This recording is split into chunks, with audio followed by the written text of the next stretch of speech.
Hey guys, we're back on Romeister again, and today we're going to finish up the grind to 43 prayer while tackling some other odds and ends around the game.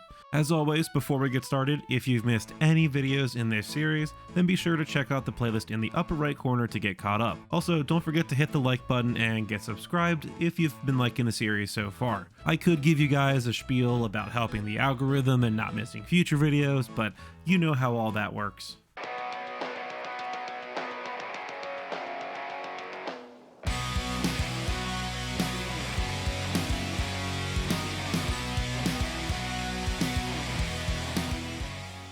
Before we can do Horror from the Deep, first we need to do the Alfred Grimhen's Bar Crawl mini quest. Essentially all of this is to get access to the Barbarian Outpost. These Barbarian guards task you with trying the beer from all the pubs in the game, or at least pubs from the major cities from the old game. And that's it. It's a fun little goofy quest, and it's really easy to do. And yeah, let's go ahead and get this done. First off is Varrock. We're at the Blue Moon Inn in Varrock, 50 coins. Blurk, yeah.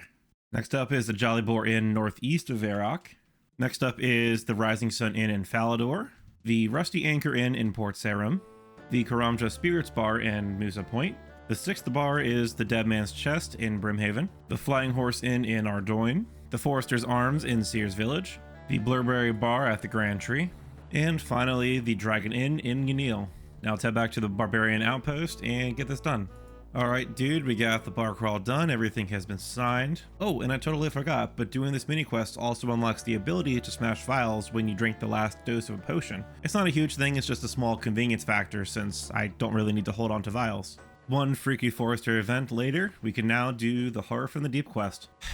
I love how before you even start the quest, you have to go through this little agility course, and wow, okay, I did not fail at all, awesome. So we're starting Horror from the Deep now. Essentially this lady Larissa, her husband is missing and she suspects he's down in the basement of the lighthouse. It's not too hard of a quest to do, but once you get down there, you find a little bit of a, let's just say a surprise down there. Oh, but first off, we need to fix up some parts around the lighthouse first. Well, that was an annoying assortment of items to get, but we're here now. We're repairing the bridge to Relica. Oh, apparently it's repaired. Good enough. Now we're talking to Gunjorn at the Barbarian Outpost to get a key to the lighthouse, which is why we needed to do the bar crawl to get access to here. And while I was here, I figured I would do a lap on the Barbarian Outpost course to get that medium task done. All right, and now we need to fix the light in the lighthouse. You know, the whole point of the lighthouse. And we just need to do that, and do that, and boom. Lighthouse is functional again. Oh no, we're heading to the super creepy basement. This is where all these runes and the arrow and stuff come in. Okay.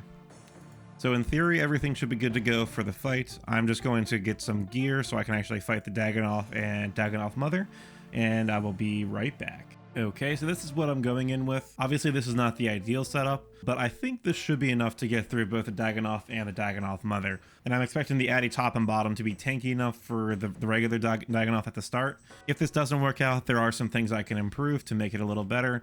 One thing I just realized was I could have grabbed the hard leather gloves to get me a little bit more defensive and offensive bonuses.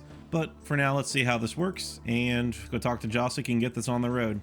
Okay, here comes the first baby Dagannoth. I don't expect this fight to be too difficult since I think most of the 100 combat level is its high HP, but I did bring food just in case. Boom, that is the baby down, and now in comes the big mama. And that is definitely not a hot mama. In theory, I should be able to safe spot it with range and mage around this stalagmite, but just in case it can range me back, I do have protection prayers and the pots to keep it up. Back to air, and we're golden. Oh, that's it, awesome. I love the 4.5k XP and like strength, ranged, and magic. 2 quest points, and oop, that's 43 range coming in. Now let's go upstairs and talk to Josik to finish off the quest. So I think the quest is technically complete, but you get this strange casket, or rusty casket as it's called. You talk to Josik and he gives you a god book for free. Unfortunately, the free ones that I have right here are not really useful. I'm just going to go with Zamorak. Honestly, it's not going to be super useful yet, other than it does give 5 prayer bonus, so if I ever need that, that'll be super handy. The other thing is I can also go to the rewards here, and I think I can just buy these. Oop, unlock. I want to say it's like unlock for 5k. And the most important thing is I can put these Bandos pages in the Bandos book. So we're halfway complete. Not the most useful book, but it's a good way to store them because it acts as a ghost storage. I dropped the book as you saw right there. I can claim another one, and if we check the book, Second and third paces have been placed. That's awesome stuff. I can drop that and I free up 2 inventory spots for future usage. I have some updates.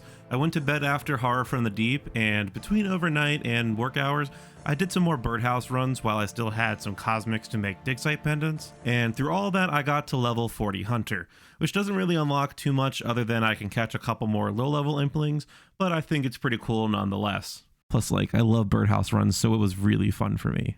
Also, as you can see, I got a couple beginner and easy clues in my inventory, so let's open those really quick. Nothing, and hey, it's not much, but I'll take the Gnats and Laws. Don't mind if I do. Definitely the best casket of this mini session, I guess. Anyways, and with those caskets, I'm now at 9 beginner clues and 13 easies. Moving on, it's time to knock out Ghost Ahoy to finish up the 43 prayer grind. The gist of this quest is you're helping a bunch of ghosts overthrow their oppressor so they can move on to the afterlife. It sounds a lot more intense than it is. I know that sounded like very epic or something, but it's a pretty chill quest overall, other than like you fight a lobster and run some weird errands. It turns out that Necrovarus fellow is a bit of a twat and won't release the ghosts, and of course he won't be reasoned with, so we're talking to the old crone by the Slayer Tower, as referred to by Valerina, to see if she has any ideas to help us out. But she's also a bit of a twat and won't talk to us without a cup of nettle tea, a drink out of her special cup. But anyways, we got all that sorted, and the plan now is to essentially mind control Necrovarus by enchanting our Ghost Speak amulet to control ghosts. So we're going to get the things needed for the enchantment, which are an enchantment manual and Necrovarus's robes. Plus, she also wants us to repair and return her long lost son's boat if we find him, which of course we will, because, you know, foreshadowing and all. Alright, there's the model boat repaired. To find the correct colors for the boat, we need to check this annoying ship mast a few times to get the colors. I saw that orange was for the skull emblem, bottom half is purple, and the top half is blue. So in total, that's 2 red dyes, 1 yellow, and 2 blue. That's all the dyes we need, courtesy of Aggie the Witch from Draenor, and let's color the ship. Skipping ahead a bit, we gave the crone's son the ship, and in turn, he gave us a key, which led us to getting the first map piece, which will lead us to the enchantment manual. And now a lobster popped out of one of these chests lower on the ship, which will give us the second piece after we kill the lobster. And I forgot to record the last bit, but we found the third scrap piece in a chest past some agility obstacles north of that boat.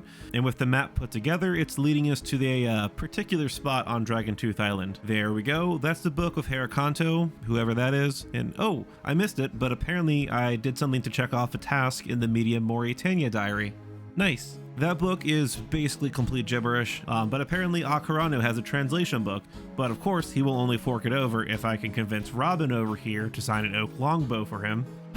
This rabbit hole keeps getting deeper and deeper. There we go. I bested Robin at Rune Draw 4 times, and now he owes us a ton of money, so I'll let him off the hook for a meager signature on this bow. So the last thing we need to do is get Necrovarus's robes, and for that we got ourselves a bedsheet from the inn, dyed it with some slime to make this ghastly ghost outfit, and we're going to get a petition. No, I do not want your signature, you selfish son of a I guess hiding my intentions in plain sight worked in my favor. He dropped a key which will lead to his downfall. I think it's fitting that his robes are stored in this coffin. Hello again, old crone. I got all the things. 1 enchanted amulet, please. And with that amulet, we're making Necrovarus release the ghosts. And finally, we're talking to Valerina to complete the quest.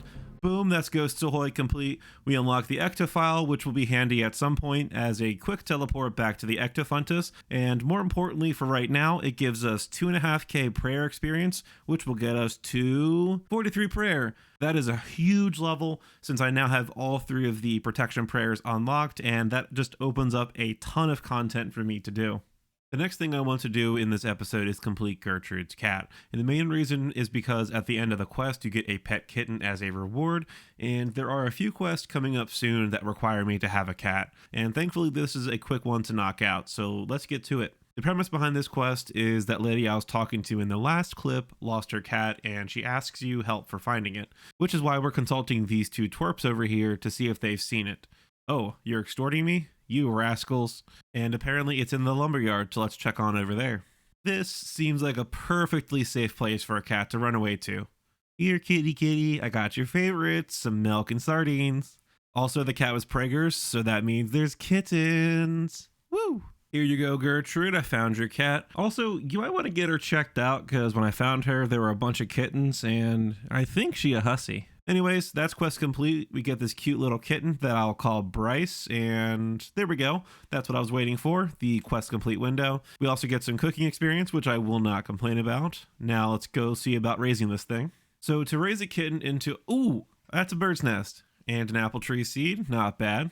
Anyways, to raise a kitten so it can grow into an adult cat, you need to have it out of your inventory and following you around for about 3 hours. That sounds simple enough, but the catch is you have to both feed it and give it attention periodically, or else the kitten will run away.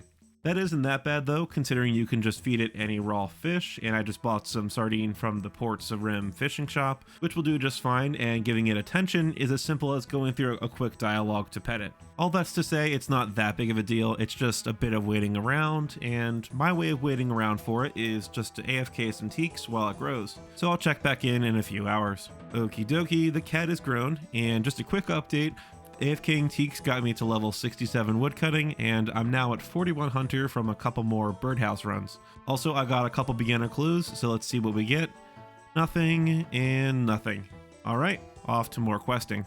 In keeping with the theme of cat-focused quests, next up I'm going to do Ichlithrin's Little Helper. Truthfully, I don't think I need an adult cat for this quest. The kitten would have worked as far as I can tell, but I figured I may as well knock that out while AFKing during work hours. Also, while I was talking, I got knocked out and appeared in Sophanum. That's a little suspicious, don't you think? Man, I feel like Lara Croft navigating this tomb to see what treasures lay within. Alright, here I go taking a leap of faith and...